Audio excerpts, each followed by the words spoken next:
All rise for the pledge, please. Pledge allegiance to the flag of the United States of America and to the republic for which it stands, one nation, under God, indivisible, with liberty and justice for all.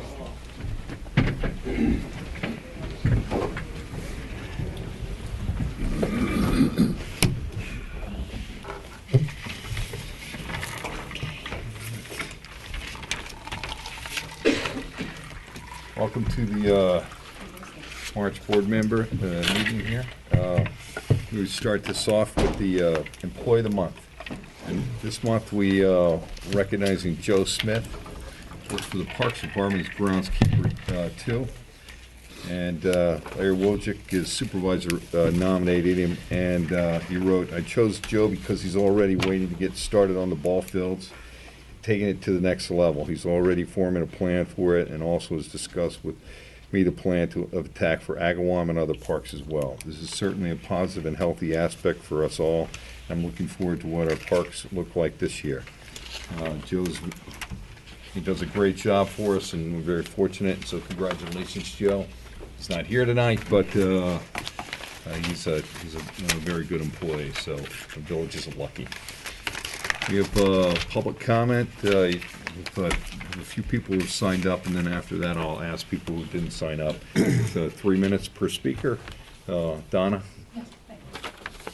I just have a single question, actually. This is just come up and just state your name and address for the record, and is that what we're putting on? Donna DeLeo. Yeah.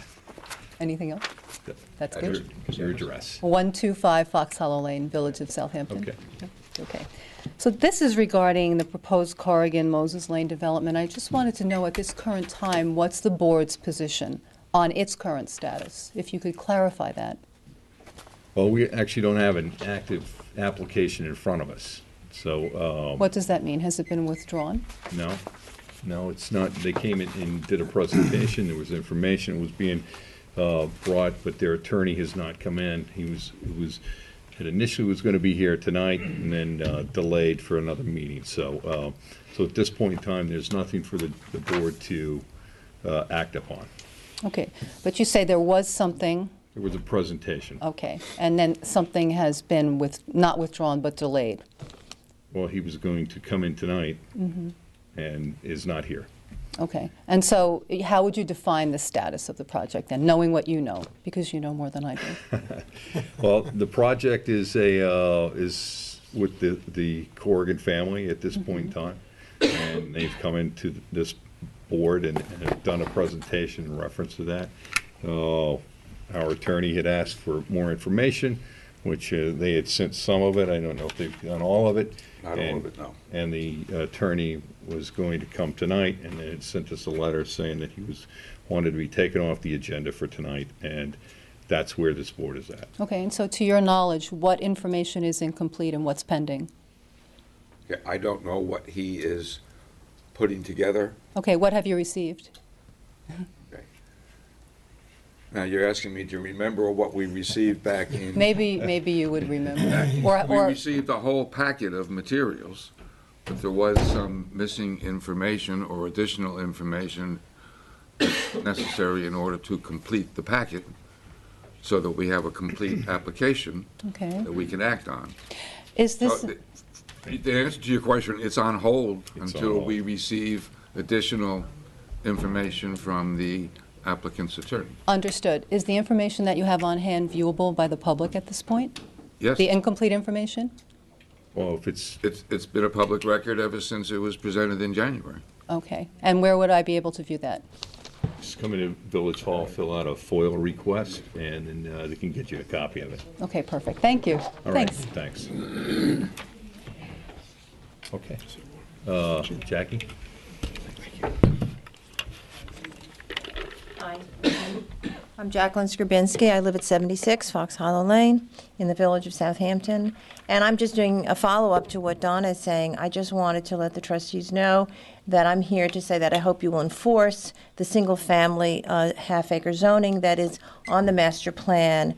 And we hope that you will regard, as when we bought our homes, we had all the expectations of anticipating that. Thank you.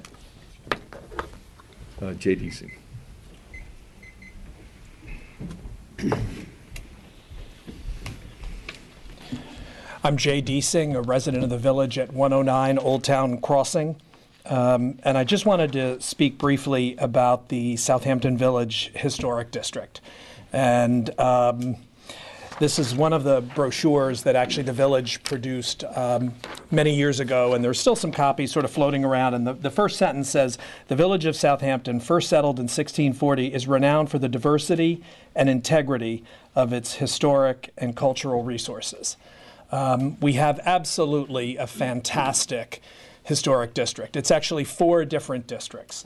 And when you travel through Southampton, there are very few places in New York State or even the country where you can see historic buildings from the 1600s, the 1700s, the 1800s, and then fantastic turn-of-the-century cottages, estate homes, beautiful landscapes.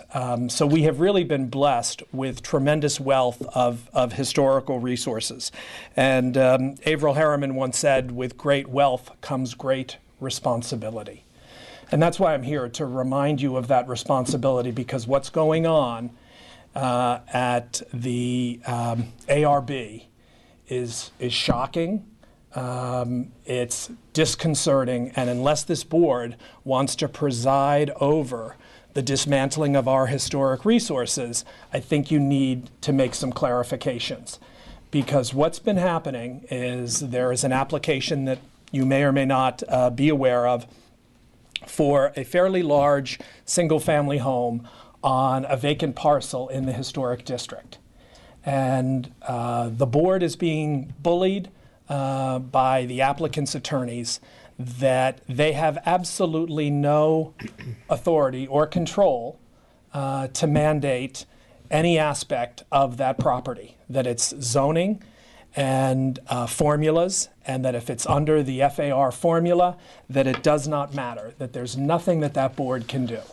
And I think when you read the code basically states that in determining whether to approve or disapprove an application for a certificate of appropriateness, the board, and it doesn't say must, it doesn't say may, it says the board's decision shall be based on the following principles. And the number 3 principle for new construction, that it shall be compatible with the character of nearby properties in the historic district.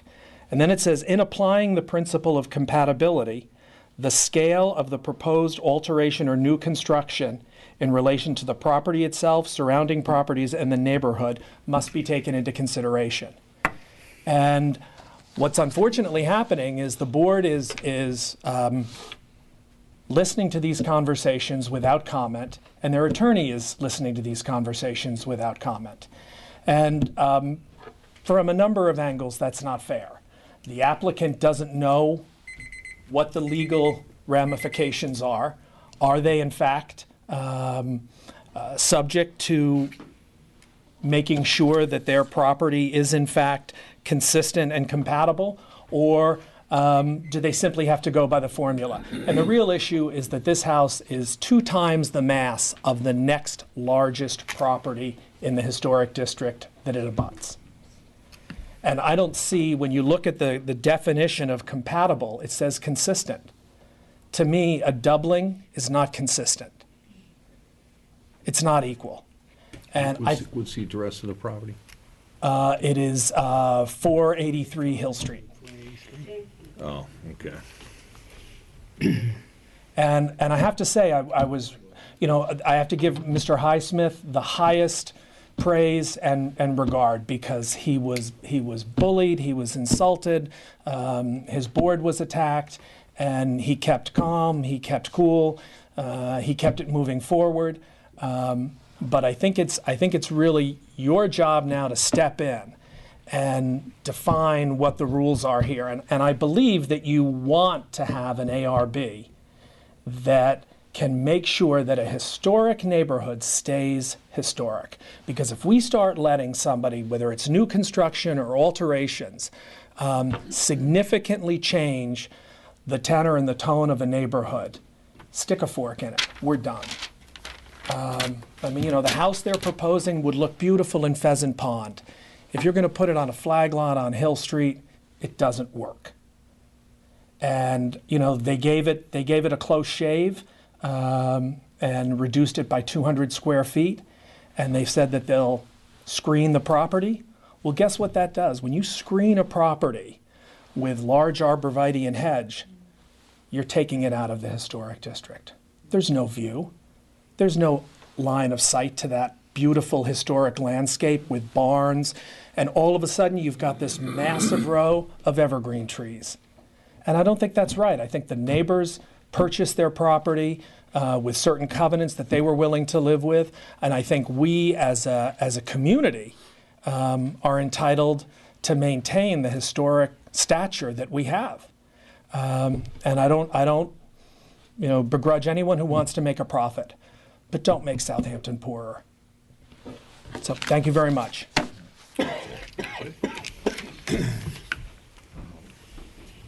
Susan Stevenson.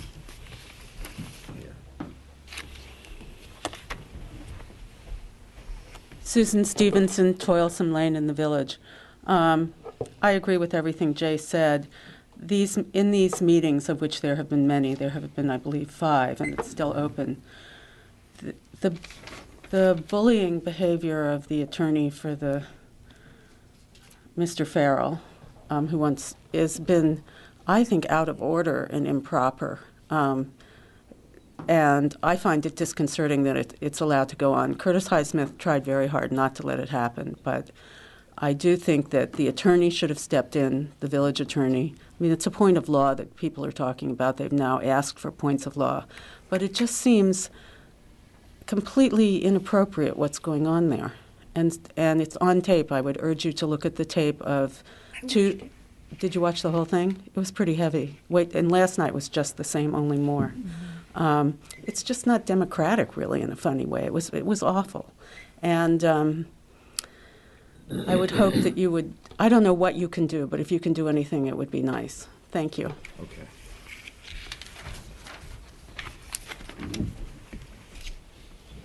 Anyone else didn't sign up?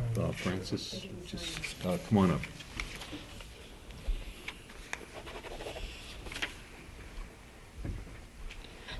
My name is Frances Genovese, and there are 3 things I'd like to bring before you tonight. The first is that Mr. Sunis has been making presentations. He made a presentation to the CAC last week. He's an extremely nice man, and puts me in mind of the inappropriate boyfriend for a daughter you want to go to college later on. But here he is, and he's making his case. Okay, one of the things that he presented was his plan for the housing that he wants to build on the Corrigan property. We questioned the second floor as being inappropriate for seniors, and he said that even though there was a second floor, they probably never had to use it. It would be there, but a senior wouldn't have to use it. He also described a walk that he would like to create with old-fashioned lamps and benches, and we have a picture of that. We meant to, some of us meant to bring you a presentation, a small booklet that we'd put together, but events happened this week that have pushed everything aside. So we will be presenting that to you. Mr. Sunis creates meadows, what he calls meadows, all over the place. And basically what his meadows are is he levels the land and he puts high-density housing on it for a maximum yield. That is what he does. And we don't want it, plain and simple. Nice as he is, accommodating as he is, informed as he is, except about the purchase price of his units. He still will not reveal what the purchase price of these units will be. So we will be getting a booklet to you. And this booklet will show that in every single development that he's built, he's allowed more open space than he has allowed for here. This is the densest of his proposals. In Mid-Island, he has lots more green space there. The second thing I would like to discuss is what the Corrigans are actually asking of the neighborhood based on the fact that they feel privileged because they're taxpayers. They seem not to understand that everybody's a taxpayer. But I'm asking the board again, I didn't bring pictures of this because I don't think it's necessary, to look at the existing Corrigan property. Not the one that he wants to build on, but the one that he maintains under his own name. I was up at 7 o'clock the other morning in the car, and I saw what was in effect a hiring hall there. There were about 50 day laborers, being dropped off, some parking their cars in the back. He's picked up the trucks and the remaining heavy equipment from the Rambo site. He's got all kinds of contractors there. He's built an illegal road behind the barn. He's got He's got a situation where water never drains. In the summer, it's a difficult thing because the mosquitoes can nest there or whatever they do. So I think that when he asks, on the basis of being a taxpayer, he asks for the whole neighborhood he's asking basically for all of his neighbors to voluntarily lower their property values, accept many more cars, accept a much more crowded beach, and accept an aesthetically unpleasing mid-island development. He's asking of his neighbors, and he's giving back to his neighbors one of the last remaining junk sites in the village. So I don't think there's any impetus to grant him this on the basis of that. And the third thing that I would like to propose is that the half-mile provision, which wipes out all zoning requirements, be revisited and taken off the books. I looked and saw that the Southampton Association in the 70s had issued a report. East Hampton and Southampton both felt that there was a necessity for multifamily housing. East Hampton, which has a better record in zoning than Southampton across the boards, what East Hampton did was they compiled an inventory of the properties that would be affected by this, of what properties would be, could develop under this new thing, and they analyzed that. Of course, here that wasn't done, so we're asking for it retroactively because this half-mile zoning thing has never been used before. And we're asking retroactively that you would do an inventory of the properties that would benefit from this, and I think you'll find that there are three. That originally the Rambo site would have benefited from this, Mr. Corrigan would benefit from this, and also Mr. Roscoe would benefit from this. This is prejudicial zoning. And I was wondering also if Mr. DePietris could tell us by what manner you determine the half mile. It's something that the board will have to decide when it gets to that stage. No. This is a law. The board doesn't decide when the case comes up. If it's a law on the books, if it's a standard on the books, if there's case law, which there is, why can't the public be provided with an answer? This is a very important provision. We'd do it as the crow flies. That's the standard. That's one of the standards, and that can be challenged. What about right of way? Isn't there a situation? If that was your question. I didn't know that was your question. Oh, well, I'm so sorry I didn't express it correctly. But Yeah. the point is that it's contentious, it's ambiguous, it has a potential for being prejudicial, and we think it should be off the books. So we want to, I'm just saying that we will make an effort. We will come back and ask you to revisit that law and see about taking it off the books. Okay. All right. Thanks. Anyone else would like to speak that didn't sign up? Well, you've had your time, but I'll give 1 minute. Okay. Isn't the relief that it has to do with walking? So what would the crow flying have to do with the half mile? I'm serious. It seems to me that if you drove in my car, it would not come out a half mile of the Corrigan property.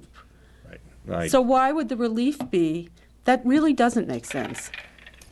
Well, Does it? When I've talked to different people. Well, outside the some village people have here- a vested interest in having the crow fly. I understand that. But it's just, that's the standard, that's the If the standard. law does not say either way, I've read Doesn't it. say. and No, leaves a lot up but the for relief is interpretation. regarding, could you walk? So why would you measure it in a different manner? That, to me, is completely illogical. That's all I have to say, and thanks for hearing me. All right, thanks. Great, but as the law, as the crow flies was established by law Francis, over Francis, mountain Come on up, territory. Fred. Come on up. Only for Charlie's purposes. I'm not a lawyer. That's why I always ask for legal help, and it's never forthcoming. But at any rate, as the crow flies, that I understand it, was in litigation established over mountain territory. So as the crow flies made sense there because that was the only way you could measure that particular distance. That's not the case here. Thanks. Okay, anyone else would like to speak that didn't sign up? Okay, I'm going to close this public comment. We'll have one at the end of the meeting. We have no board presentations, and we have a public hearing regarding local law tax cap override.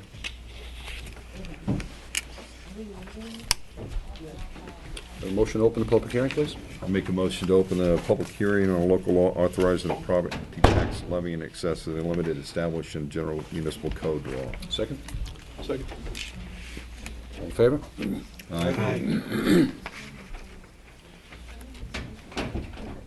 Rick, you want to summarize this here? Well, this is something we've done in the past. All this law does would be to authorize you to adopt a budget that exceeds the tax levy, that exceeds the limit in the state statute, which you're allowed to do under the state statute. This doesn't mean that you will override it. It just means it gives you the power to do it. And you have to adopt this annually if you want the power. You've done it before. Most municipalities do it, so that when you get to the time of the budget, that's when you make it to the actual decision as to what budget to adopt. Right. But this just gives you flexibility. Okay, thanks, Rick. Anybody from the board would like to speak on this? Open it up to the public. Anybody from the public would like to speak on the local law? Okay. We have no comments from anyone, so we're going to take action. So let's close the public hearing on this. Second motion to close the public hearing. Second? All in favor? Aye. It would be a motion to enact this local law as local law number 1 of 2014. Have a motion? Make that motion. Second? Second. Roll call vote, trustee Yaz? Yay. Trustee Irving? Yay. Mayor Repley? Yes. Trustee McCann?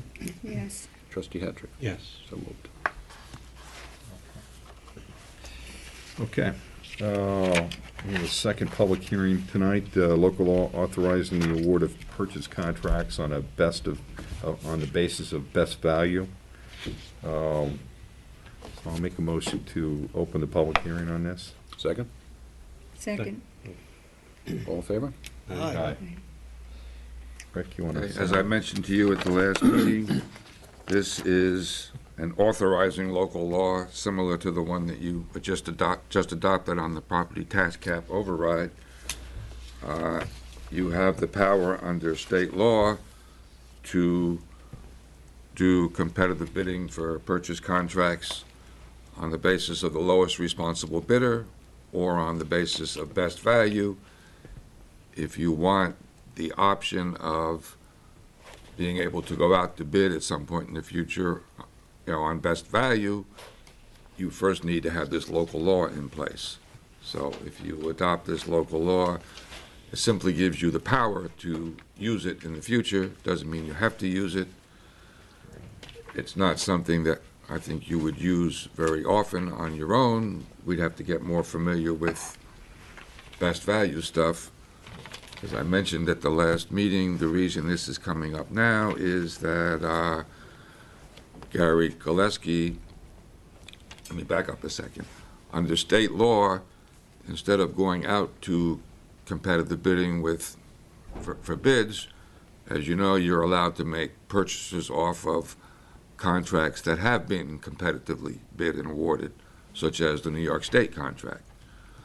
Under state law, you're also allowed to, it's called piggybacking, to utilize contracts awarded by other governmental entities that have gone through a competitive bidding process. And Gary has found at least one governmental entity that awards contracts on a nationwide basis and therefore gets a lot of interest and good bidding, both on value and price. So he's found one governmental entity that he really wants to use for some types of purchases, including a purchase he wants to make right away. We can only do that if we have this local law in place. Gary has looked at that contract that he's interested in, and he's gotten information that he's run by me that shows that that contract was awarded through a competitive bidding process. The process was based on best value that considered not only the bid price but also other relevant factors. And we need this law in place in order for him to move forward with that. Okay. All right, thanks, Rick. Doesn't commit you to anything other than it gives you more power than you have right now. Okay, great. Anyone from the board would like to make comments about this? Pretty self-explanatory. It's good. More latitude, right? Yeah, Latitude. exactly. It doesn't commit to anything, but it gives it a latitude to, Right. flexibility to grab something that's already approved, so. Anybody from the public would like to speak on this? Gary?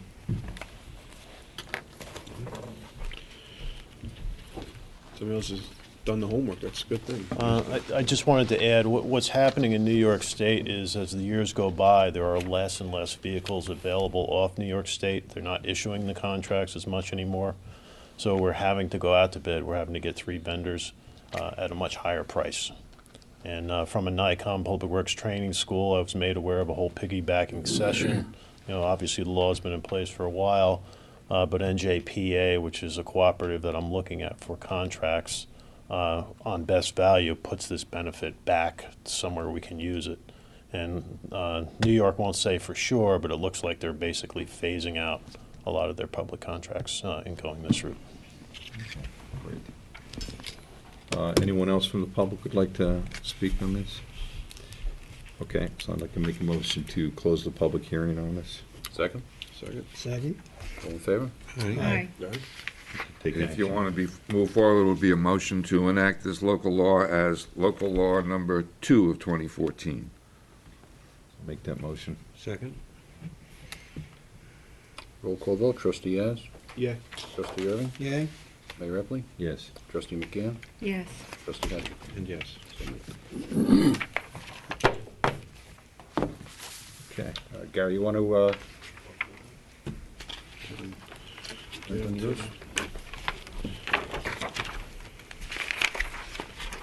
It's not on the agenda right now, but what we had talked about today, should you be in favor of passing this contract on best value, I would come and speak to you about the beach tractor Okay. that we're trying to get for the summer season.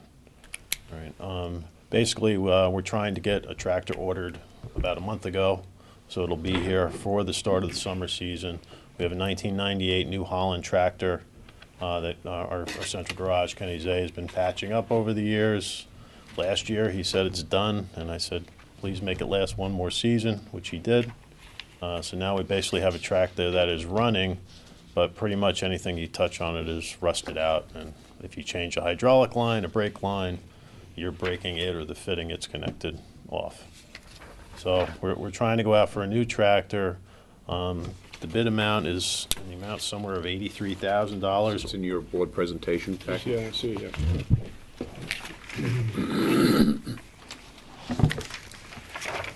Is this like the last one, Gary? That, I'm the sorry? last Deere one we got? Is this like the last Deere one we got? The last John Deere you had was a much larger backhoe tractor. This is actually, it's an M515. It's a smaller tractor. It does have a front loader on it. It will have a similar grasp and kind of tool on the front of it, like the New Holland blue one is, if you've seen that on the beach, where it picks up garbage and stuff. And also with this, we're asking you to buy a flail mower attachment. so that the unit could then go from there and could mow the lawns on the side of Meadow Lane that the village takes care of.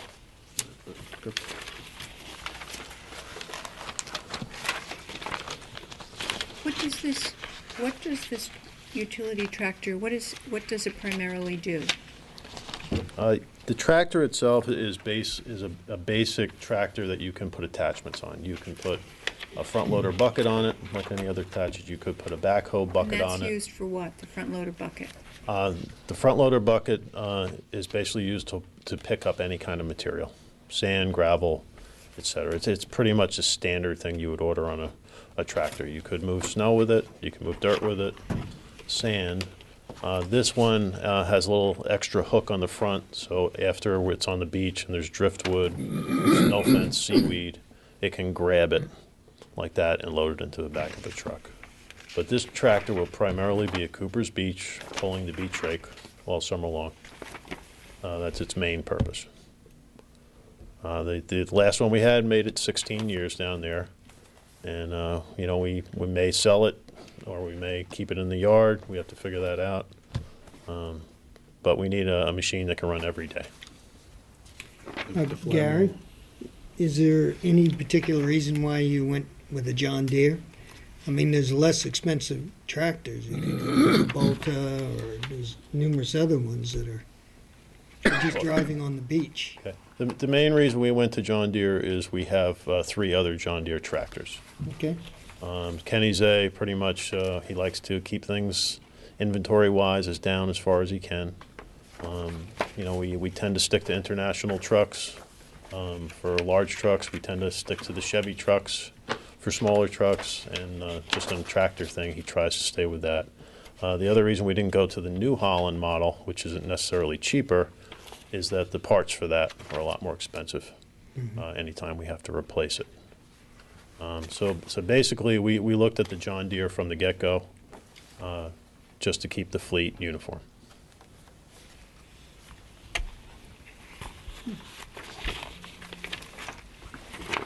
It's pretty expensive to go zipping around on the beach with a John Deere. Yeah. But with the flail attachment, the mower attachment, you'd be using it for other things in addition too. Yeah, well, Like the you tractor, use the other ones. the tractor itself, I believe this is in the 60 range. I'm trying to find my paper of all the. 65,000. 65. The flail mower can be used on any tractor. Thank you.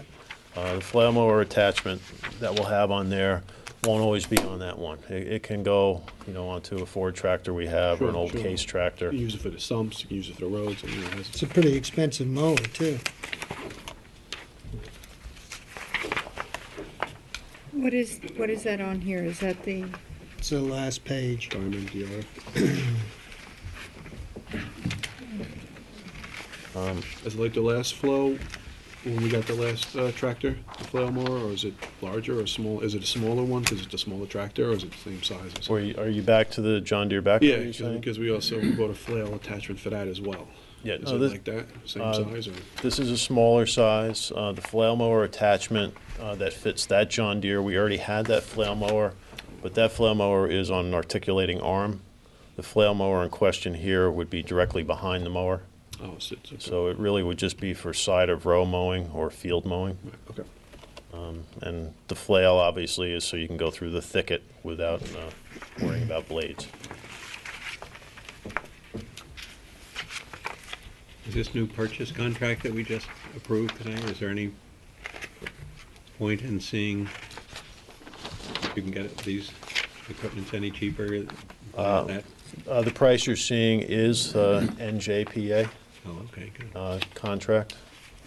And Bill, if that's a best value chart that was put out with that contract, so you can see what other options are there just before just other than the price. Mhm. Did you just mention a Ford tractor a few minutes ago? Do we have a Ford tractor? I'm sorry, no longer. We did. okay. We had Fords, we had Massey Fergusons, but no longer. Right now, the only tractors we would have at this point would be the John Deeres, the New Holland. We have one 40-year-old tractor. I think it's a Massey. And the beach rake just attaches this, we're not replacing the beach rake itself. No, the beach rake would be towed behind. Yeah. So So what's the condition of the beach rake? In good shape? it's fine probably for about 2 to 3 years. Then we'll have to worry about refurbishing it. Okay. And We of just course we bought have that a two. while, short Yeah, period. not too long ago. Well, that's the trouble on the beach, you know. You buy a John Deere tractor, it's good for a couple of years. That's why we were Well, talking the other about one the was wash 98. station. You said 98, right? Yeah, the New Holland was on the beach for 16 years. Okay. I mean, are there any other, Mike, you bring up, do you have any alternatives to suggest, brand-wise, that might be Well, a I think significant difference? I there's mean, less expensive equipment than John Deere, without a doubt. You know, I see the advantage of having the same brand in the shop. It's a lot easier. Right. So it's sort of a trade-off. It just sort of hurts me to think of a brand-new John Deere driving down the beach, you know? I get that a lot. Just, you know. I hate to even say that comment to you, but we do have this kind of problem all the time. We have to run these vehicles on the beach. I know, but it's, Well, one of the things that we're talking about is the wash stations too. Because I think that's part of the issue also, is that not maintenance getting of the hosed. equipment, they're not getting cleaned at the level. And down there's, we do have some high-pressure water down there, right? We have a 2-inch, city water main, so 50, 60 pounds of pressure, which is certainly plenty of pressure to Right. wash any equipment. Yeah. Have to get good at enforcing it. In the past, what we've had is we've had employees go out there, haven't been able to track them. They go out and, do whatever their time is on the beach that it takes, and they park the thing and they're gone. So now with our GPS system, should we want to, now we can see that employee moved that tracker at this time, put the tractor away at another time, and we keep better track on how much time they're spending. So if it takes them an hour and a half to do the beach and it takes them 20 minutes to clean the tractor, we can enforce it better. Right. What does happen is the next guy gets up there in the morning, takes it right back on the beach, starts raking again. So unless you're really good at catching them, you can't see if it was cleaned or not. Right. Yeah. Where is the wash station? You said there's a wash station. Where would you want that? Down there? Or they have where they store the tractor. We don't have a Where you wash store station per se down at Where's Yeah, it stored? by the garage. No, down at Cooper's Beach down there. Don't you have yeah. some ability to wash off the equipment down there? At Cooper's Beach, we have an RPZ box where the 2-inch main is connected to Suffolk County. And in that area, we have a hose bib that we can hook a hose up and they can wash vehicles with it.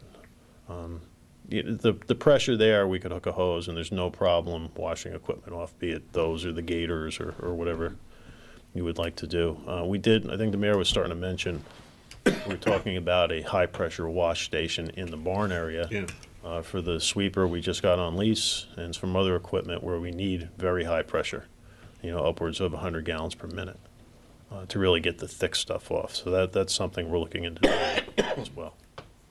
But I'm not asking you for that tonight. While you're here, can I just ask you, because I presume you're not going to hang around for the rest of the meeting, but I was talking to Nancy before. Could you, between the two of us, schedule a meeting so that the three of us could get together and discuss the effort to try and shine the village up after the winter from hell? And I know, some efforts are, I see they've been sweeping and so on, but anyhow, I wish you could meet with the two of us. Certainly, And, certainly. I'm pretty much available all the time. And, Yep.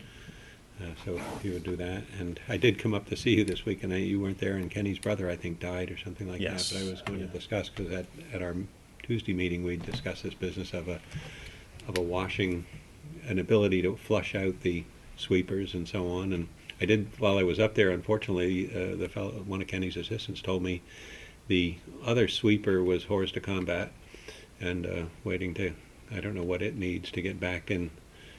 Well, it's swing. operational, but it needs an overhaul. They want to go through the whole thing, find any pieces of rot on it, replace it. While we have the other sweeper up and running full service, we can now take that one off to the side, and just refurbish the entire unit. Where do you dump the, you've got all this sand and salt and gumballs and all that stuff. Where do the Where do we take that to dispose of it? Well, right now, where we're going to be starting to do it is we're going to take it right into the yard. We're either going to pile it right there until we get a substantial amount, or we're going to keep it in the back of a truck. And we started a relationship with Brookhaven Town And last we pay year. them to And dispose of we're it? going to haul it up there. No more pistol range, right? No, no, not allowed to do that any longer. So we have to abide by the rules. I think you probably should. Gary, just one other question for you. On these equipment that we're buying, all of them are pretty expensive, including the sweeper and stuff. Do you do a equipment maintenance log inside the machines? Not on the machine itself. Kenny Zay keeps an equipment maintenance log in his shop. So the guy that goes on shift Right. basically gets done with the unit and just leaves it? Well, basically. But depending on what equipment we're talking about, if it's a machine that needs to be greased on a daily basis, it's done on a daily basis. And the reason that it's usually done is it's the same man going back and using the same piece of equipment. Right. But no, there's not an actual log that says I greased this on this day at this time, Because and it's here's my signature. Pretty easy to put a log in there so that they check, if they've checked the fluids, or they've checked the tire pressure, or they've washed it, or they've... Didn't we look into that or set up something like that, or? We had a years ago, foreman. or- Well, we do a weekly thing. It's not a daily log of each thing So that it's the weekly. gets done. But what happens is it's to report anything wrong with the trucks on a Right. daily basis. You get in the truck in the morning, you notice something's wrong, you fill out a sheet, you take it down to Central Garage, and they respond to it, basically. Could we do what you're saying? Certainly. Yeah, I just find it's, when you put the responsibility on the employee, on his shift, you may get a better result.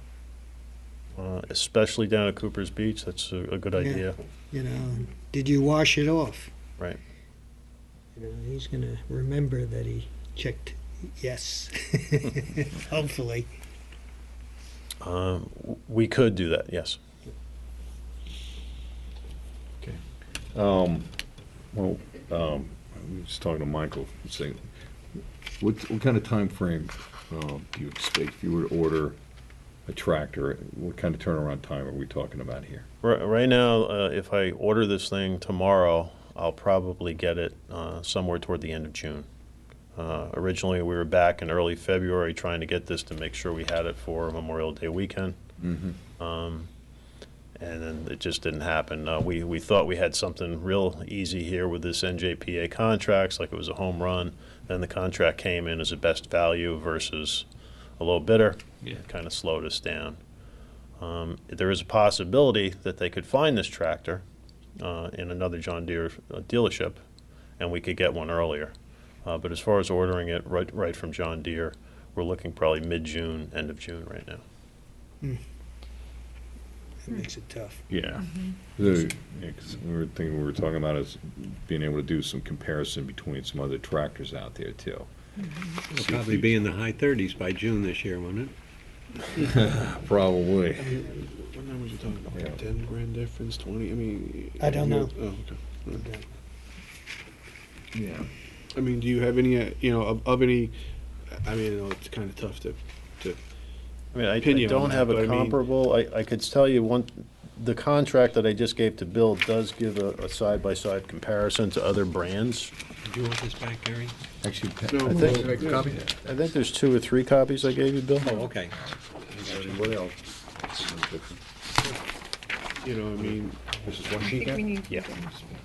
Are they all the same, if right? there's a difference, what is that difference? And then again, you pointed out too, Mike, is it absorbed with the idea that, we're going for uniformity with parts and replacement and maintenance and so forth? Right, I mean, it's not showing you a Ford or a Kubota or something. It's just out of the ones you see, John Deere was tied for best value. So this is a point, what is this again? This is a evaluation, okay, a pointing system. Because what happens here is it's not just one vehicle they're awarding this contract on. They're awarding this on multi-vehicles with multi-attachments, so it works out to be a percentage off each unit. So there's not one vehicle that is, in our case, it's the $60,000 tractor plus attachments we're looking at. But this contract's not just for that tractor. I mean, there's certainly not a better Just one tractor than sheet. a John Deere. I mean, it's just I have using it on the beach kind of gets me. Well, Well, unfortunately, I mean, in your words that you just said, if you think, John Deere is one of the best tractors out there, and we It want is, something that's without gonna a doubt. last on that last beach. the longest on the beach. So is that I guess the argument you're saying is that you're gonna buy the best to last the longest? Well, I Get what hate to you pay say you for? get what you pay for, but a lot of times it's true.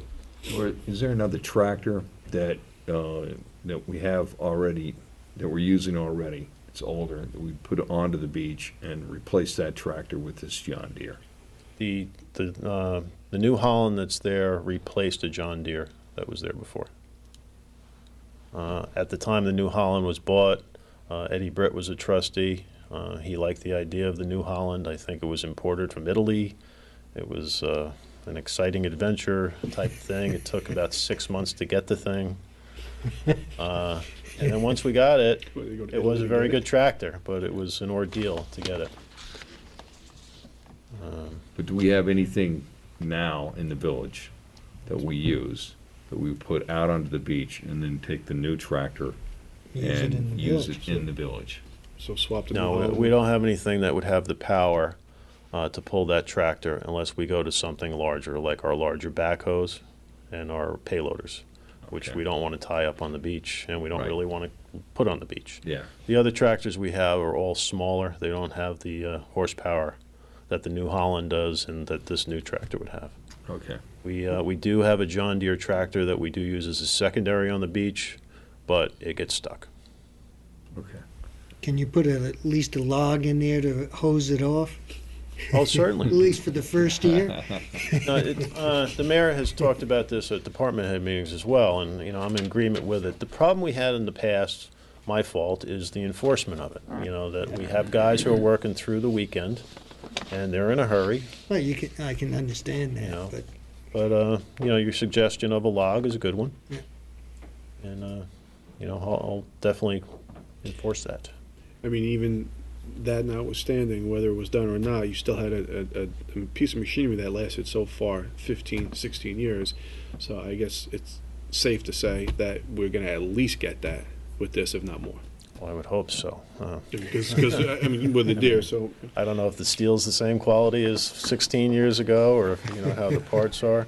But basically, that vehicle does come off the beach at the end of the season. It does get completely washed off, and then Central Garage goes over the machine and does everything they can to bring it back to what it once was. Well, I've said this before, and it's all about the ongoing maintenance. If we can get the guys just wash everything down on a daily basis, even the people working at Cooper's washing the gators down on a daily basis, so the life expectancy of all these vehicles will double. Okay. Yeah, so, okay. And on the mower, do we really have an application for one of these stern mowers? Well, I mean, you gotta get around the signs and that's why you use the articulate one. the thing I really want it for is that we do have several fields around that we need to mow that we can't do anymore. We've actually contracted that out. Aldridge Lane is being contracted out right now. The old Leaf area, off McGee Street, Right. we can't even mow that anymore. We have to go have someone come in for a few $1,000s and mow that for us. oh, so there alone could be a And we savings. had one years ago, but it's old, it's gone. Right. All right, so that already can we recognize some savings there with this machine? I'm kind of sneaking that in. It's about time you snuck that in. I mean, I'm not doing it very well, but I'm Did we trying. buy some big mowers for the had it too easy. Parks Department? What did we buy for the Parks all you had Department? to We say. bought some big mowers for the Parks. Jacobson 2 years ago? Yeah, so Yeah, but those are strictly turf mowers. As soon as that grass would get, a foot and a half, 2 feet tall, and we're not running those mowers through there. They would just bog down. Those large mowers keep It's just Agawam a Park question, at, right. in the ball fields. The ones that are maintained on a daily Yeah, basis. they have a very wide, cutting area. Right. And that's why they're so large. Different application. So what do we want to do here? We wanna beat him up some more here? Done, Mike? Yeah. No, I'm done. I just don't want to see it go on the beach. I won't Could be wrap it in around. plastic. If you don't get up early, you won't I see won't it. go. I promise. That's right. Don't go running on the I beach. get up early, but I'm Go not the going other- to the beach. Go the other direction. Okay, all right, so let's take action on this for Gary here. Okay. It's been a while for you, Gary, you know? I want to see it. This is it? Yeah.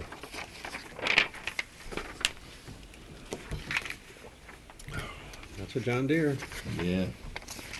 Oh, you got a Nice picture. looking. Yeah, that mower is the base tractor. You will see it with a little grappling hook on the front. And the mower behind it's not a flail mower, so you're We really get the just looking at cows the with it? Huh? He'll ask. Can't keep livestock in the village, so, be a violation of village code there if we did that, so. Sure. We put some. Can you pick up dog doo-doo for our new park with this No, but we machine? can send it Well, you flying. could, but it's a hell of a, it's like they're using a shotgun to kill a fly. You want to see it there, attorney? Sure. All right, good. Okay, so, let's course, we take have a lot of action work on for this, that there. Dave, here. So, make a motion to accept the equipment, That's what you're buying. there you go. 5 M's. All right, so we'll make a motion to accept the John Deere bid for a John Deere 5115M utility tractor, John Deere H310 standard loader, and a Diamond DRF 090 COF. The total price of $86,590.19. Second? Second? Okay, let me just, Want to modify that? no, that's fine, I'm just gonna add something in parentheses, Okay. just for the record, Whereas? sort of like that. This doesn't involve Roscoe Drive, does it? This purchase is being made from John Deere Company pursuant to subsection 16 of section 103 of the general municipal law through the use of a contract let by National Joint Powers Alliance on the basis of best value in a manner consistent with the general municipal law. It's the whereas. That'll do it. There you go. Whereas? That'll, So there'll be, just so there's a record of how we got Okay. here. thanks, Rick. Further discussion? All in favor? Aye. Thank you, but just before I go, I just want to tell you, we are registered with the NJPA now, so any other village agency that's looking for purchase, not just of a vehicle, but any kind of contract, any kind of product, they could come talk to me and I could show them how to sign on to this, and it's a pretty good discount. Don't give Tommy any ideas in the back. He's only looking for SWAT stuff, that's all he's Remember looking to for. call Nancy and I set up a joint meeting. You guys let me know, we can do I'll something just- tomorrow. Yeah, well, call us doesn't when they're, Can we doesn't do work for next you? week? Next week, Yeah, next Monday, week. Tuesday. Let me know what works for both Okay, of you, great. and then I'll be Monday, available. Tuesday works for me, Monday, Tuesday, so just call me when it's good for you. We can go early. Communications board. Okay, the first item is from the Southampton Soccer Club. Spring soccer season is fast approaching, and practice and game schedules are upon us. Southampton Soccer Club is host to 9 boys teams and 4 girls teams, the most ever competing in the Long Island Junior Soccer League that will require playing field use for practice and games. Because of the growth of the club, we now have recreational soccer for the children who don't wish to travel. The club has grown to include over 225 children. We anticipate the need for fields to be on weekdays from 4 to 7 p.m. for practices and Saturday and Sundays between 9 and 8 a.m. for games. We have also established the dates of our summer youth camps at this time. Copy of our certificate of insurance was mailed to you for last fall season. The renewal date is September of this year. On behalf of the Southampton Soccer Club, I would like to request permission to use the Downs Family Park soccer fields beginning the week of March 10th and continuing through this spring season until the second weekend in June. We are aware of the parks used by the fire department the first weekend in June and have made appropriate arrangements.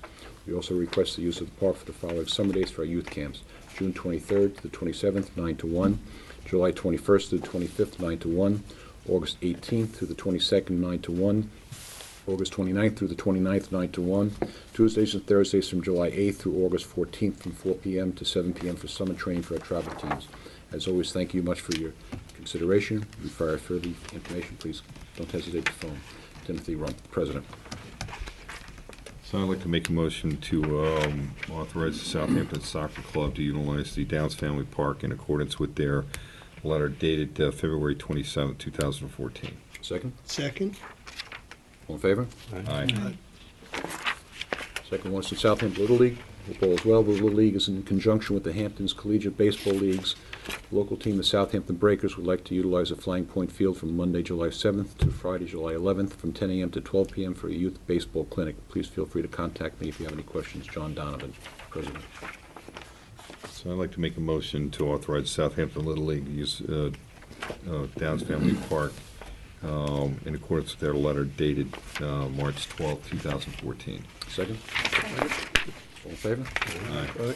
Had one other communication Sure. that came in today is from the fire department, so just please note that Southampton Fire Department will hold annual awards banquet on Saturday, June 7th. Flying Point Park, you and your staff have always been supportive for this annual event in honoring our volunteers. I'd like to formally request the use of the Flying Point Park from Thursday, June 5th to allow us to set up for the event until Monday, June 9th for removal and cleanup at the park. Please respond with approval for the use of the grounds. It would be greatly appreciated. Of course, a more formal invitation will be sent to you for your attendance at this event, so please mark the date on your personal calendar. Thank you for all your support. Ken Rothwell, Associate Chairman. So I'd like to make a motion to authorize the Southampton Fire Department to utilize the Downs Family Park in accordance with their letter dated March 4th, 2014. Second? Second? All in favor? Aye. Just pass that down to Steve for the record there. Thank you. Resolution 1, resolve that the reading of the minutes for the work session of February 25th, 2014 be dispensed with, and those minutes be accepted as filed by the village administrator. And the actions taken at meeting be hereby ratified and approved. Have a motion? So moved. Second? Second. All in favor? Aye. Aye. Resolved that claims for the warrants dated March 13th, 2014 totaling $713,029.78. Warrant 13, General Fund, $76,463.30. Warrant 10, Capital Reserve Fund. And the village payrolls for the period from February 20th, 2014 to March 6th, 2014 be ordered and approved. Got a motion? Make a motion. Second? Discussion? 1, Aldo Andrioli, engineering fees for March, $3,250. Atlantic Salt, you have 3 payments, $13,960.63 for 245 tons of salt, $1,474.48 for 52 tons of salt, and $6,806.23 for 115 tons of salt. B&F Johnston Supply, HVAC supplies for the renovation on the second floor at Village Hall, $1,762.35.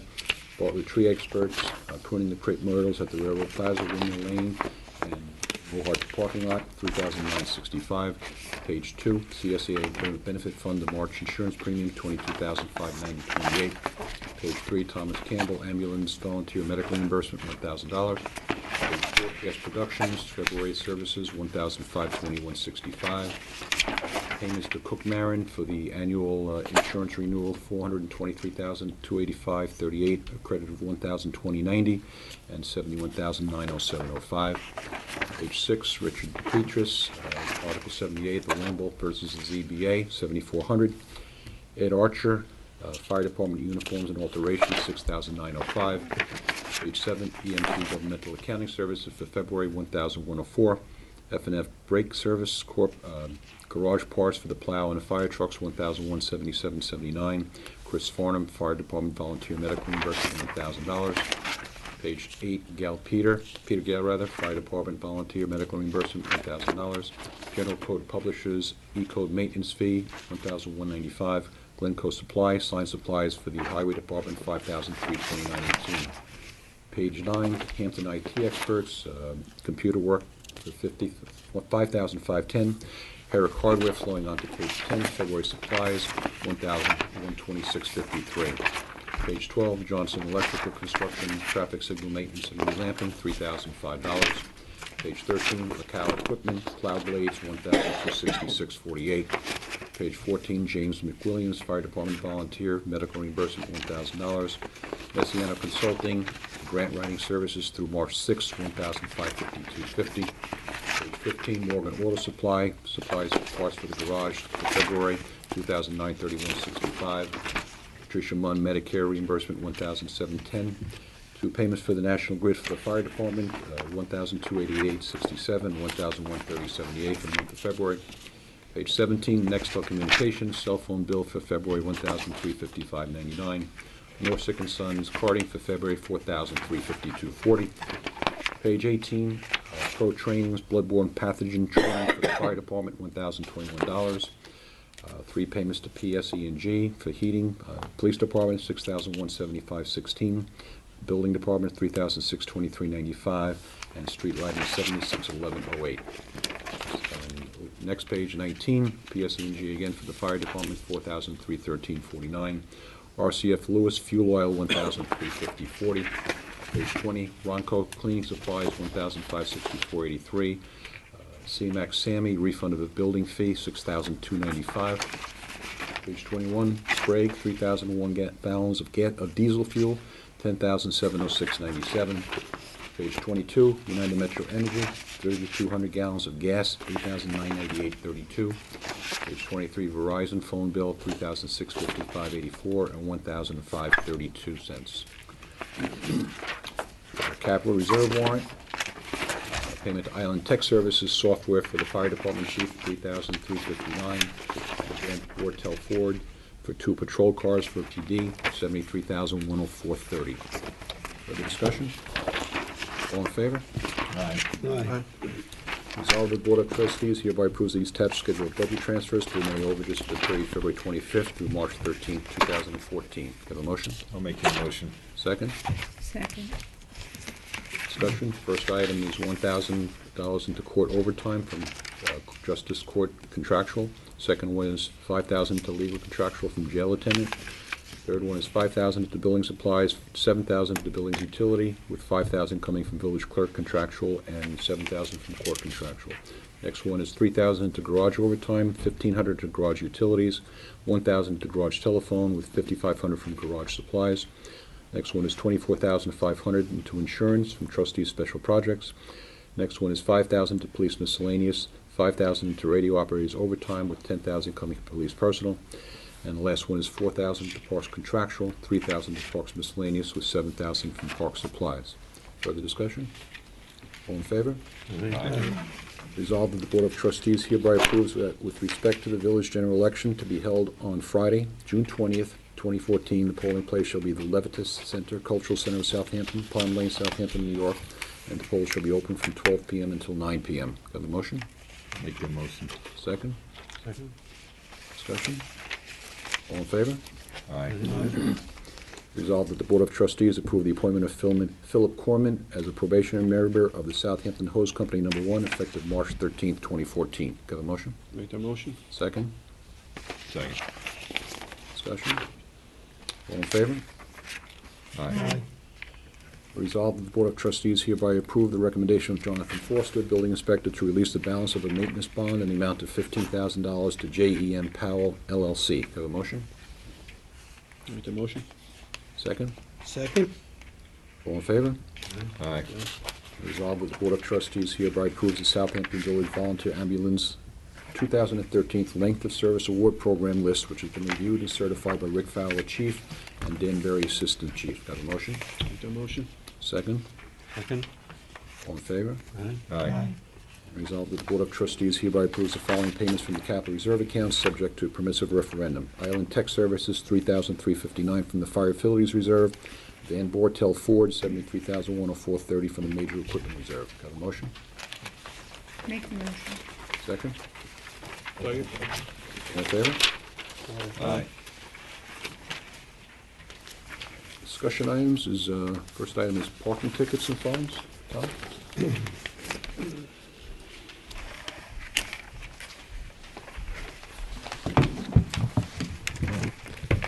Okay, what we've discovered is that our parking tickets don't match the village code. So I have notes from meetings that we had back in 2011, and that shouldn't be the case, but it is. So basically, what I'd be asking is that you guys philosophically decide what you want to do in terms of the fines, and then I'll get together with Mr. DePietris and we'll straighten the code out for you guys to vote on at a hopefully sooner rather than later meeting coming up. I went over for a couple of hours with Angel Perez, and we kind of looked at the signs, we looked at the tickets, we looked at the notes, we looked at the code, and I'm pretty sure that we changed most of this, but it never made it into the code. I know we did quite a bit of this in 2011. Did a lot of work on that, but Well, can I just interject, the ones that didn't make into the code had been sent to the code now, so we're okay with those, but I think it's really just the one item there with regard to the beach parking fine. I don't know, because we found things like it's still in the code book that, like at a certain time of the day, it's a $20 fine, and then another time of the day, it's a $35 fine, and we're not charging either of those amounts anymore. And, we looked at the code book today in the E-code, and the code's still wrong. Okay, because anything that's in these minutes here from 11 has been sent into Right. general code. But basically, the thing is that do we want to, I think there's some fines that we could raise, like the time parking in the business district, although not dramatically. I think it's 35, and we probably should be more like 50, because we don't get a lot of compliance, even though we're writing the tickets. And then the other thing is, it was suggested to me that we make pretty much every fine for parking $100 unless we decide it should be different, like time parking or parking in the roads around the beaches. And maybe, more or less. Less for the time parking and more for the beach parking violations. And that's not that hard to fix, but you guys have to decide what you want to do on it, and then we'll do what we have to do and, get the tickets right. So, like on our tickets, the beach parking says $250, but that's not what the code says right now. So we have to decide if that's the fine you want. I actually think what I want to do is look at some of the other municipalities around and see where they're at and do some comparison. I mean, the idea about around the beach is that I think right now our fines are technically less than what it costs to park. Right, yeah. Like my ticket says it's $250, but the code says it's $35 and it costs $40 to park. Right. So there's no point in paying the parking fee. So, and the idea was that we wouldn't have people parking all over in Right. front of all the homes and going down on the beach. So let's do a comparison between, West Hampton, East Hampton, the town. Mm-hmm. Plus, I think we can simplify the code too if we kind of get less fines and less. All right, well, if it's a Tuesday at 3 o'clock, it's $20, and if it's Right. 3:01, it's $25, Yeah, I know they had different times. They used to, some of it, like the business district parking was, during the off-season was 2 hours, and, on-season was 1 hour. Yeah. and I think we we changed a lot of that stuff. Yeah, I'm Yeah, kind of so- surprised that this is still really an issue, because, a lot of work got done on this. Yeah. But I don't know if we actually finished that whole thing. Yeah, I was gonna say, we I kind think we got had a little about bit left. three-quarters of We the got way it, through right. it, and then didn't finish out the whole thing, so. So why don't we do some comparison between that, and we'll meet in the next 2 weeks and Okay. finish that whole thing out and go through this. Right. And then, Yeah, I think the code language is pretty good. We just have to make it whatever the fee that we want it to be. right. Okay. Okay. So we'll compare it, we don't want to be Yeah. the village that hits you. We don't want to be a bargain, and we don't want to be We don't want to be a draconian. bargain, we don't want to be the Yeah. place where people just drive right by us because they're afraid of the Right. Right. Yeah. It's a little steep. Steve, is it easy for you to give the group of us each a little idea of what we take in by way of parking fines in the business I can district? prepare that, And on the- I don't want to. I don't know go if to great- I'll check with the court. I Interesting don't just have to the know. breakdown by Yeah. area, Yeah, but, just even a general idea. I'd like to know how many are issued and how Yes, much, yeah. and how much they're do you issued keep any for. records on that by area, or is it, We may be able to do it now because when we switched from the program we had for the last a long time to our internal, it should have the location, and if it does, we can track it. I just have to go check it. Okay. I've been doing the tabulation, not the specifics, Okay. when I've been looking at it. put together? We're actually ahead this year. We don't write a lot of parking tickets in the winter, but we've done 25 this year as opposed to 4 last year. Right. So, done a few parking tickets anyway. Okay. Okay? All right, great. Good. Thanks, Chief. Thanks, Chief. Item 2 is with respect to the fire alarm on a second floor renovation. I would like to get permission from the board to go out to bid on this. We do have the specs written up. We're actually going to do it 2 ways because Rob Hand from the building department has been doing a lot of the wiring himself, so I think we'll be able to save a substantial amount of money. He already has the pull stations put in on the locations required. So we're at the point now where we're ready to insulate the walls by next week. Most of the wiring has been done, but before we go further with regard to closing things up, it's just a matter of getting the fire alarm system set in. Okay. Yeah, we need to get that done, so, Okay. yeah, let's do that. So do I have a motion to go out to bid? I'll make that motion. Second? Second? All in favor? Aye. I think we skipped did we skip number 8 here? Number 8? Capital reserve? Yeah, we did that. Yeah. So I was reading. No problem. Took a I little was nap- sitting here took a little reading. nap on that one? Yeah, what's that? Took a little nap on that one? No, I was sitting here reading the chief's stuff here, so. You're looking at the picture of that new tractor. Next item That's is, Michael, so Michael put it right up here so you can see Yeah, it. perfect. Yeah. Scotch tape it right That's there. right. next item is a proposed local law regarding the burial grounds owned by the town. As you may recall, at the end of last year, the town approached the village about doing this local law. The town has adopted regulations that regulate all of the burial grounds in the town that the town owns. There are a couple in the village, and as a practical matter, they can't enforce their regulations unless, through the courts, unless we adopt a local law making those village code regulations, and then if there's a violation, it could be charged as a violation of the village code. They've asked that we do this, and you indicated at the end of the year that you were fine with that. So I prepared a local law that would put into the village code what the town's regulations are for the burial grounds. Okay. So what we need to do is schedule a public hearing for this. Yes. So to make a motion to schedule a public hearing on proposed local law for the burial grounds owned by the town. Date is April 10th would be the April safest. 10th. Second? Second. All in favor? Aye. Last item was a last-minute write-in.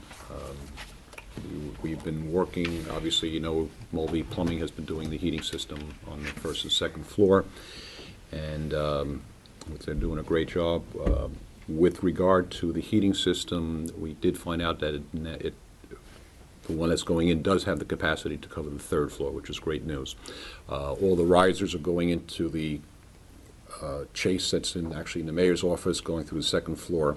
And I have a change order in here from them to run the risers right up to the third floor before we close in that chase.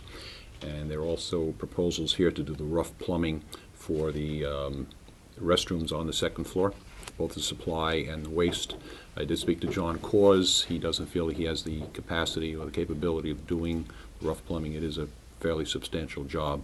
So the total change order totals $19,200 for all three pieces, which I think is a great price. John's very happy with it, so I would just like the authority to execute this change order. Yeah, we talked about this is the right thing to do. And so I'll make a motion to authorize the change order in accordance with the letter dated March 13th, 2014 from Schiffer Architectural Engineering Construction Services.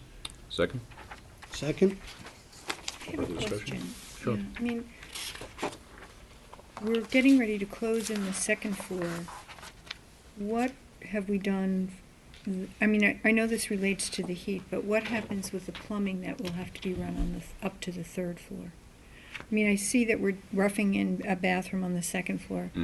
And is that bathroom, I mean, it will have to be to code. I'm assuming Correct. we have There'll be a a female handicap bathroom and a, yeah, no. There's actually male. 3 bathrooms up there. There's Okay, 2 in the 'cause it back says for the staff. bathroom rough-in. I'm Right. just questioning that, yeah. It's, our staff will do the complete hookup once we have the supply up there. And then I also see kitchen rough-in on the second floor, which I can understand. Right. But what happens to the third floor? Are we running plumbing up there so that we can attach to We it? will, but what happens with, the reason we're not doing that now is that the section where we're doing this plumbing, we're gonna have drop ceiling, so it's easy to do once we get the third floor, a tenant up there. Okay, so that's not gonna be any damage. Right now, obviously, we have to do the second floor. There will be some work done back in this utility closet here, which will not affect the boardroom or anything else, but obviously that's going to be utilized. So whether we use the third floor a year from now or 6 months from now, there's not going to be any disruption on the second floor with regard to that. Okay. The only thing we're doing here for the third floor is that they're going to frame in that, what they call a chase on that side of on the south side of the building. So they want to run the piping while that's open. It's a lot easier than taking that all out. And that's the only thing that's going to be for the future use of the third floor being done now. And that relates to the heat? That's for the heat, right? Okay. All in favor? Aye. Thank you. Okay, comments from board members here. Trustee Yaz. I'm good. Nope. No, I'm good. Okay. I didn't know what he said. Oh, over no, there. I'm sorry. I thought I fell asleep on something else. Yeah. So I thought I pulled a DePetris on us here. Oh, my. Sitting over there minding your own business, being all lawyerly and everything. Throw the flag, Rick. That was that's a, right, that's that was right. a penalty. He was hoping the screen was up tonight, so. That blocks me off. Mike? One quick thing. The Village Business District is such an important part of Southampton, and we've moved ahead on taking a close look at a septic system for the Village Business District. And I just want to say that the Planning Commission has been working diligently on developing a district, and we have thoughts on how it would be paid for and what kind of a system is going to be put in. The intent right now is to have a public open session at the Planning Commission at some point in April. So if anybody has any questions, it'd be great to see you there. As far as I know, they've collected at this point adequate information that they can give some kind of presentation. Great, thanks, Mike. Make sure Any we're idea all of funding on any of told this? about it so that Did we're they- here. Will they talk about that as well? Yeah, they'll talk about, because of the district, how the different types of funding that are available. Nothing's been set in stone, nothing's been decided, so we need input. I think it's exciting that they're finally going to have a the- public session on that. Yeah, because the it's been- exciting part is that, to create a vibrant business district, we need restaurants, we need the ability to develop the area so that there is activity. We also And, need to, some of the dilapidated buildings are on hold because they're waiting for Right. sewage treatment. So- So And I our, think that will change that, which will make it much better for the community. And I also have to say, we took office 9 years ago, at which point we were all racking our brains, how can we get it, how can we get it? And since then, the technology has advanced so significantly that it's a win-win for us in many ways. It is. Well, The that- technology is pretty impressive, and the problem is we have a very old village, and our septic system is, far from adequate, and this would be a great solution. With today's technology, we can accomplish it in a reasonable financial Right. Yeah. I mean, amount. and technology being part of it, which is it's come with all the different things we've gone to, it's definitely, there's many more alternatives out there. But more, when you mentioned 9 years ago, part of the pushback was from part of the community because of the fear of density and overdevelopment. Yes. And I think even the people that were opposed to it back then are now not opposed to it or as opposed to it. Because I think everybody's realized it's just a basic necessity. And I think that, even the person opposed back then can understand now it's supposed to be in restricted, for the business district. Right. To keep it vital. And I think, just with studies and groundwater, I think everybody finally realized, even who back then was worried about density, realizes they can't hold off on it because now it's become an emergency. It's a necessity just for our groundwater. But as you mentioned, restaurants, the fact that we lost another restaurant just across the street for this season bothers the hell out of me. Right. Because that's, restaurants. People come into town to shop, but, again, I always like using Sag Harbor as an example. There's Right. an abundant supply and diversity in choices for restaurants. Right. And that's why people are there. They go to eat, and then they go do their other stuff. But Sure. Sag That's Harbor is a great example. because they have a system. Yep, They you have see a the system. activity. They have rental. you see- They have rentals upstairs, which is what, if you want to have a vital downtown, you have to have something to go see and attend, and then have the places for those people to stay, and then which again, it's important. Right. Density is I agree. important in your business district. Maybe not Thank you. other areas, but you got to have it in your Yeah. business. Otherwise, you got no business. Yeah, thank you for bringing that up. It's exciting. We'll have Oh, to it's keep very in touch exciting. with, We may be an old village, but that doesn't mean that we right. Right. have to use the same systems that have been Right. here Right. No. since the 1800s. Right. It's irresponsible to. Yeah, but getting to the point where we can actually have, good conversation and develop the plan has been a challenge, just to get the whole village business district master plan completed with the zoning regulations to kind of prevent somebody from trying to come in and do a Well, that was step one. five-story. Yeah, that That was was step one, really. Yeah. I mean, how could you approve something that's going to allow you to develop, sky's the limit, Yeah. and not protect Right. the antiquity of this beautiful village, and that was the whole purpose behind it. Yeah. So, that in place, now we can move forward with Yeah, it. it's all great. Great, Yeah. good. Thanks, Michael. I think you're doing yourself a big favor the day you can get at the cost, the economics of the thing. Who's Yeah. going to pay? Sure, Because sure. people have all kinds of nightmares, and Oh, Well, but they that's don't the- know. We Yeah, need the that's the facts. whole purpose, to open it, The bird you can shoot at. to take a look, because there are a number of ways that it can be done, and Yeah, and what's involved. the benefit is extraordinary. Nancy? No, I think I'm good. Okay. Bill? I just, as I said to Gary before, I'm really anxious to coordinate the highway and parks departments on getting the business district shined up as much as we can and as soon as we can, so that that's my biggest immediate concern. So I think the three of us, if we can get together, and Mark will keep you posted to make sure that. Well, I thought it was interesting. There was a wave out in California, and of course, we had beautiful weather out there, and it Yeah. came back. And honestly, it looked like one huge sandstorm that came through this community. The streets are filled with sand all over the place, but And that's it's the ruined winter the we had. lines are going to. Yeah.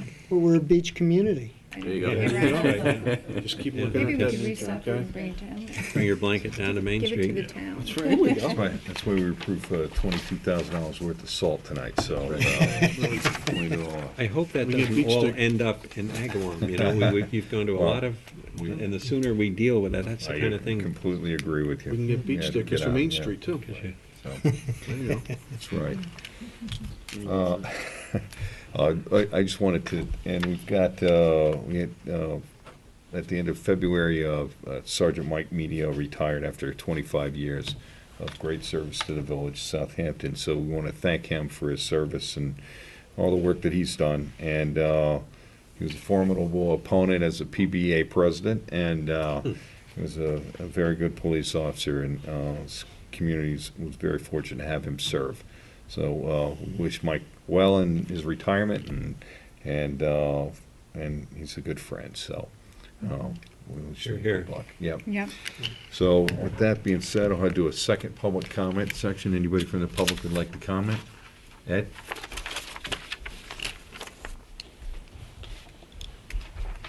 Good evening, Board. Edward Corrigan on behalf of my parents, Pat and Ed Corrigan, for 245 Moses Lane, on behalf of my parents who live at 9 Dodge Street and are the owners of 248 Moses Lane. Currently application for Beach Plum Meadows. They would like to request the board to please send the application to the planning board where it can be heard for people coming out for positive comment as well as negative comment when you deem the application complete. Okay. Thank you so much. Thanks. Have a wonderful evening. Thanks, you too. Anybody else from the public would like to make comment?